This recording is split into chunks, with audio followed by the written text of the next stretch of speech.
Bonjour et bienvenue sur Couleur Papier, je suis ravie de vous retrouver aujourd'hui pour un nouveau projet créatif.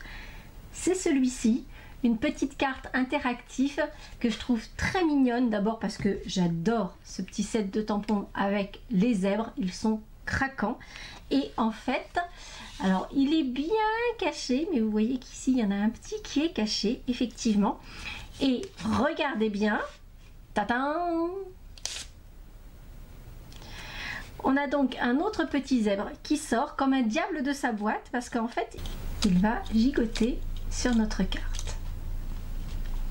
Alors bien sûr, pour le faire rentrer, il va falloir l'aider. Maintenant qu'il est sorti de sa boîte, il va falloir le rappuyer et le faire re-rentrer dans son espace pour qu'il vienne se cacher. Évidemment, vous pouvez faire cette même carte en collant simplement le petit zèbre à l'intérieur collé sur le fond, et dans ce cas là le panneau va entrer et sortir beaucoup plus facilement sans avoir besoin de remettre le zèbre à sa place. Mais j'aime bien cette idée du petit zèbre qui sort vraiment comme un diable de sa boîte lorsque l'on ouvre la carte. Petite chose aussi, comme vous pouvez le voir, je ne peux pas aller plus loin, je ne peux pas tirer davantage ce panneau coulissant, et je vais vous expliquer comment, ce qui va permettre de ne pas perdre un morceau de la carte par exemple. Et puis ça ne vous aura pas échappé, on a toute cette jolie décoration de feuilles que je trouve juste superbe. Et je n'ai pas résisté à tamponner le troisième petit zèbre, donc on a celui qui se trouve à l'intérieur, celui-ci et un troisième à l'intérieur, comme je vous le disais, parce que je les trouve vraiment trop craquants. Et c'est donc cette carte que je vous invite à réaliser aujourd'hui avec moi.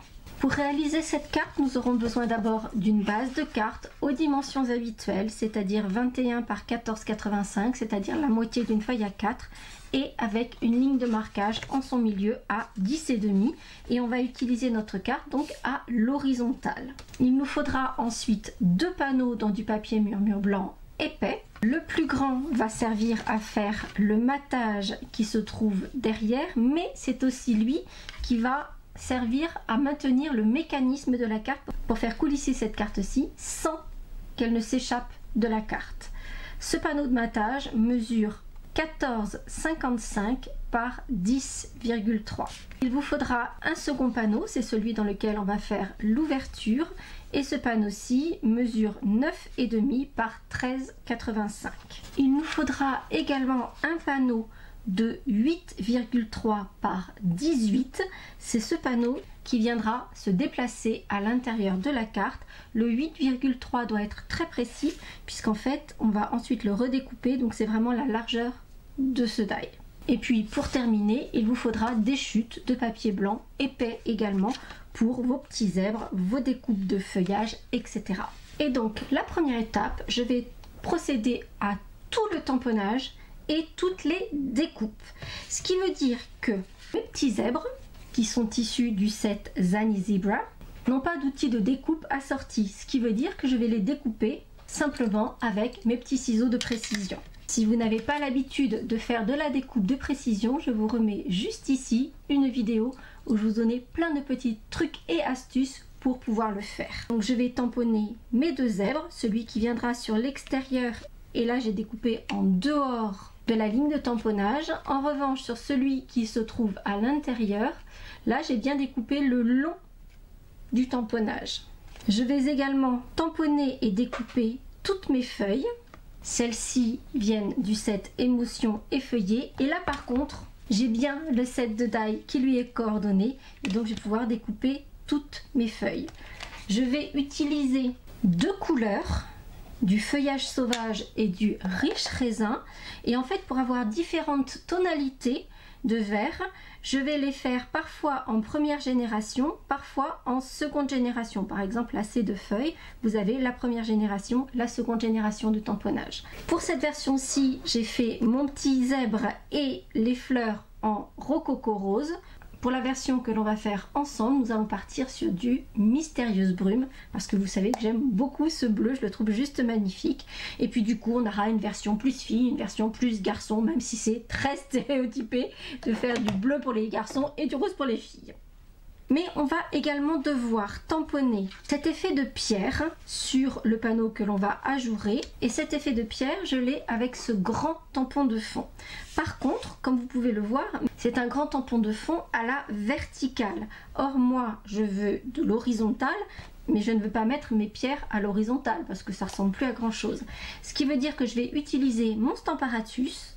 Je vais tamponner mon effet pierre directement sur un papier de fond dans mon Stamparatus, ce qui me permettra de tamponner 2 fois l'effet pierre, bien ajusté l'un à côté de l'autre. Vous voyez, c'est ce que j'ai fait ici et on ne voit pas du tout que j'ai tamponné en 2 fois.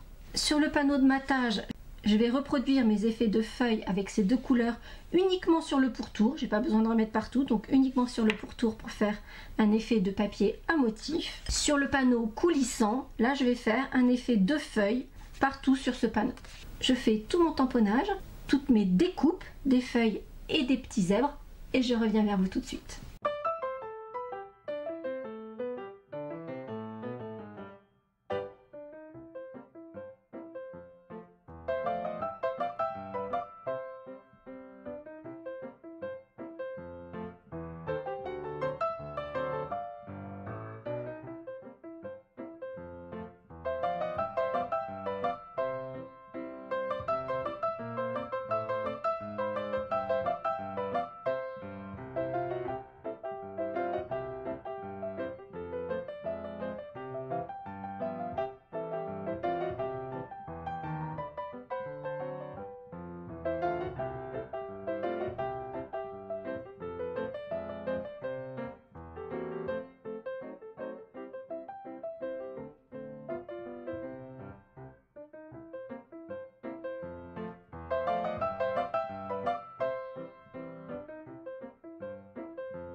Maintenant toutes mes découpes qui vont former la décoration de ma carte, donc la couronne de feuillage et les 2 petits zèbres qui sont ici. J'en ai choisi un différent pour cette carte-ci. Pour les feuilles, grosso modo, j'en ai fait 2 de chaque, sauf celle-ci parce qu'elle est vraiment très grande. Et j'en ai fait davantage sur les petites parce que ça permet de boucher un petit peu les trous et d'équilibrer la couronne de feuillage. Il nous reste encore quelques découpes à faire sur ces 2 morceaux-ci. Donc d'abord sur le panneau qui va coulisser, et là je vais utiliser le set de die Anipo et ses amis qui a son set de tampons coordonné qui va permettre de tamponner les petits animaux qui sont vraiment craquants. On a une petite licorne ou un cheval selon si on lui rajoute une corne ou pas, un petit hippo, un petit mouton, etc. qui sont vraiment craquants. Mais là, pour le cas qui nous concerne, en fait c'est les lots d'étiquettes qui m'intéressent. Et je vais utiliser celle-ci avec la plus grande et la deuxième plus grande. Cette grande étiquette va me servir à faire la découpe du bord du panneau coulissant. Ce qui veut dire que, vous avez pu le constater, ce panneau a une mesure très précise, 8,3 cm, parce qu'en fait c'est juste la largeur du die. Et en fait on va pouvoir découper l'extrémité du panneau pour avoir cette jolie découpe. Pour ne découper que l'extrémité de ce panneau, je vais poser mon die sur le panneau, donc bien centré pour que les côtés arrivent juste sur les bords. Je vais poser ma plaque uniquement sur la partie que je veux découper, jusqu'à ces petites pointes qui se trouvent ici. Et donc je vais mettre vraiment ma plaque comme ceci, et du coup ça va ne couper que l'extrémité.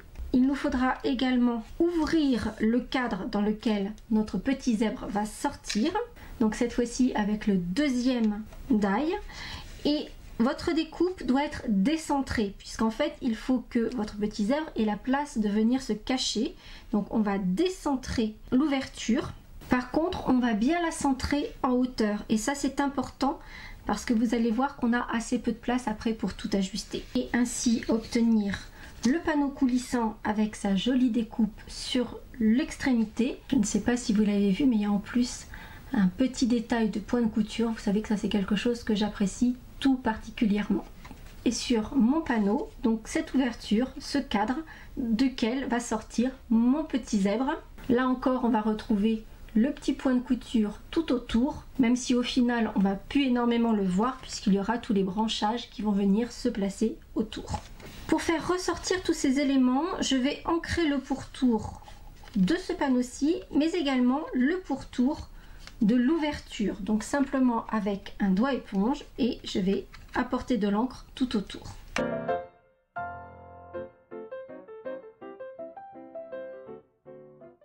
J'ai oublié une petite chose, d'autant que c'est quelque chose que j'apprécie particulièrement dans ce set de die que je vous ai montré à l'instant, c'est de faire la petite ouverture qui me permettra de passer mon ruban.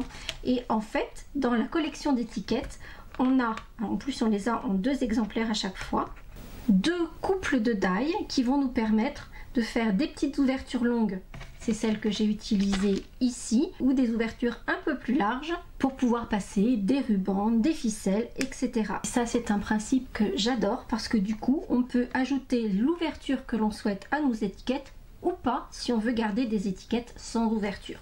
Donc ça très clairement ça rend le set extrêmement polyvalent et j'adore ça. On a nos éléments, il nous manque une petite chose, celle qui fera que notre panneau ne va pas s'en aller. Et c'est simplement un morceau de plastique.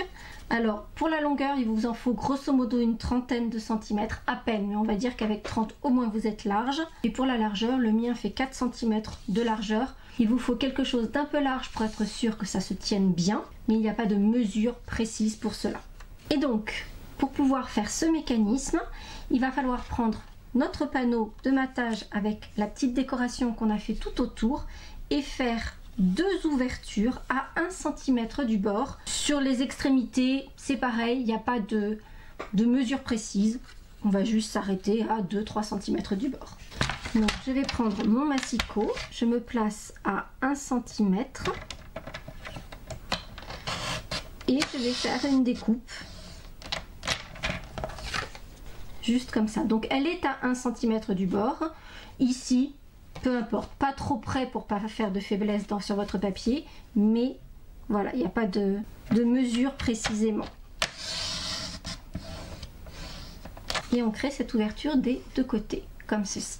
On va prendre notre bande plastique, on va la glisser justement dans ces ouvertures.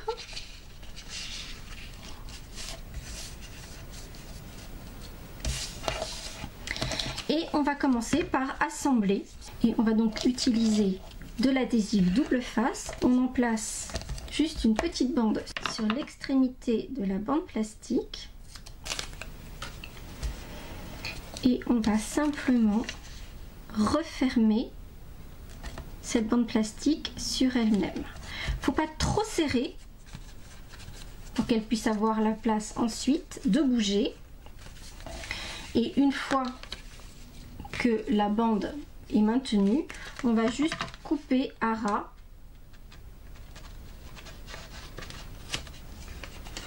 pour enlever le petit morceau supplémentaire. Et en fait, comme je vous disais, ça ne doit pas être trop serré car la bande doit pouvoir tourner sur le panneau de fond. Ensuite, il va falloir prendre quelques repères puisque le panneau avec l'ouverture va venir dessus. Le panneau coulissant va venir à l'intérieur. Donc il faut vous munir d'un crayon. Je vais ensuite positionner mon panneau de fond avec son mécanisme, le panneau avec l'ouverture et le panneau coulissant. J'aime bien me servir du quadrillage de mon espace de travail puisque ça me permet de bien centrer mes éléments. Et je vais placer l'extrémité du panneau coulissant juste au bord de l'ouverture. Donc vous voyez là, j'ai un trou. Donc là, il est trop loin. Donc je vais le placer de façon à ce qu'il soit juste au bord. Je vais enlever le panneau de devant. Donc là, je sais que tout est bien placé. Et je vais faire un petit trait à l'extrémité du panneau coulissant. Je vais ensuite placer la jonction entre les deux extrémités de ma bande plastique le long de l'ouverture de droite. Donc là, je ne sais pas si vous le voyez parce que tout est transparent, mais la jonction entre les deux extrémités de ma bande plastique est juste ici, donc au bord de cette ouverture. Et je vais placer de l'adhésif double face, je vais en placer 3 morceaux ici, donc un contre le bord, un au niveau de cette marque que j'ai faite. Donc je vous le rappelle, cette marque c'est celle de la position ouverte, quand le petit zèbre extérieur sera visible. Donc c'est dans cette position là que j'ai fait mon petit trait de repère, et c'est dans cette position là que je vais coller avec mes 3 morceaux d'adhésif mon panneau coulissant sur mon panneau matage mécanisme, toujours en prenant soin de bien centrer le panneau coulissant sur le panneau de fond.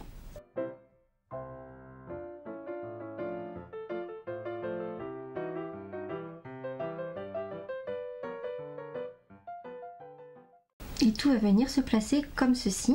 Et vous voyez que, alors là rien n'est tenu donc c'est un peu compliqué, mais en fait mon panneau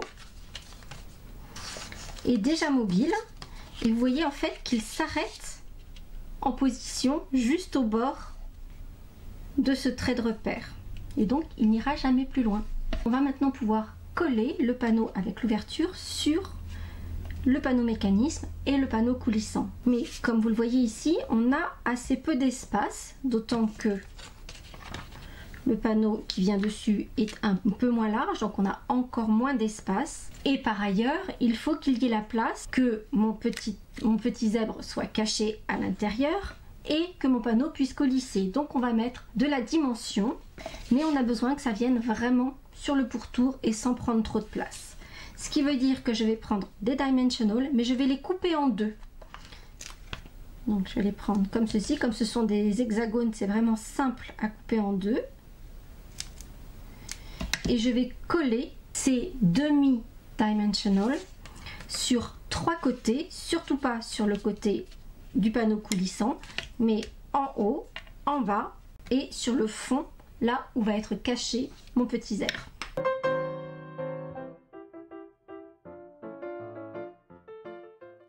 Et voici mon petit travail de fourmi avec tous les dimensionals. Ne prenez pas les bordures, c'est trop large. Ne me demandez pas comment je le sais, mais je le sais. Et donc on va pouvoir coller notre panneau avec le cadre sur le panneau de matage, et en faisant vraiment en sorte que le panneau coulissant reste coulissant, ne soit surtout pas collé sur les dimensionals. Et donc vous voyez là, tout est collé, on voit bien la petite bordure autour et mon panneau coulisse, il n'est pas maintenu où que ce soit et il reste bien en place, il ne s'en va pas. On va pouvoir coller le panneau sur la base de carte en laissant juste le petit filet de papier de couleur. Ici moi j'ai utilisé du gris granit juste autour. Par contre, on a tout le mécanisme au dos de notre carte. Donc il ne faut surtout pas que la progression de notre panneau soit empêchée. Donc on va mettre de la colle bien sur le bord et ici sur les côtés, mais surtout pas là où nous avons notre bande de plastique.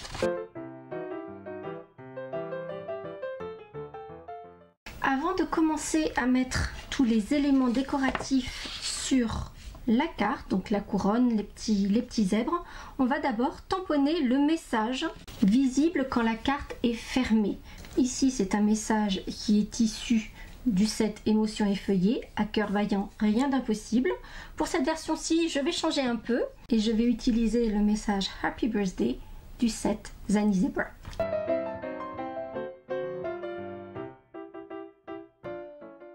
J'ai également ajouté quelques petites taches issues du set Émotions effeuillées. Et donc maintenant, on n'a plus qu'à décorer, mais surtout, il nous faut placer notre petit zèbre sauteur, celui qui vient juste ici. Et surtout pour qu'il ait cette action où il gigote un peu. Pour cela, j'ai utilisé un petit outil qui n'est pas vendu par Stampin' Up. Je l'avais trouvé sur Amazon et bien sûr, je vous mettrai le lien dans la liste des courses. De mémoire, parce que ça fait très longtemps que j'ai ça dans mes tiroirs et que je voulais l'utiliser avec vous, ça ressemble à ceci. Donc c'est vraiment tout bête. Et en fait, c'est ce qui fait que ça donne un petit effet ressort. Et en plus, c'est autocollant dessus et dessous. Donc du coup, on va pouvoir coller notre petit zèbre au fond et il y aura cet effet de petit ressort. Je vais donc prendre mon petit zèbre de couleur et avant de le placer dans la carte, donc quand elle est en position ouverte, puisque c'est à ce moment-là qu'il doit sortir, je vais placer mon petit zèbre dans la carte de façon à ce que rien ne le gêne pour sauter à l'extérieur de la carte. Puis je viendrai poser mon petit ressort, alors au niveau de sa tête, parce que c'est là que j'ai le plus d'espace, et je viendrai le coller dans le fond de l'ouverture en position ouverte. Mais avant cela, je pense que vous le voyez un peu, j'ai ajouté juste un petit peu de brillant sur les zébrures de mon zèbre, juste pour lui donner un aspect encore un peu plus festif. Donc j'ai simplement utilisé mon pinceau Wink of Stella et je n'en ai posé que sur les rayures du zèbre, pas sur l'intégralité du motif.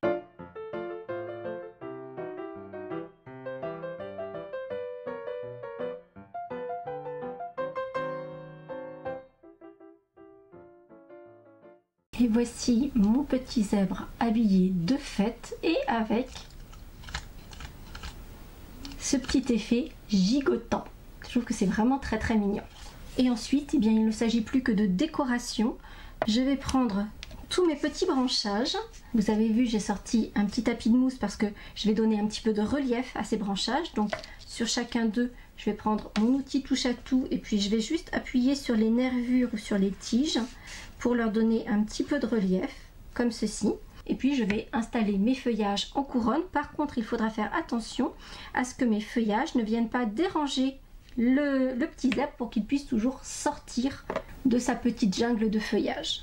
L'autre petit zèbre, je viendrai le coller à la fin et je le mettrai sur des dimensional pour qu'il ressorte un petit peu plus. Pour terminer, deux petites choses, je vais ajouter des petits bijoux comme s'il s'agissait un petit peu de baies dans ces feuillages et je viendrai tamponner le troisième petit zèbre et les mêmes petites taches utilisées ici au bas de ma carte.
J'ai ajouté mon désormais célèbre petit nœud à la fourchette dont je vous remets le lien juste ici si vous ne savez pas encore comment le réaliser.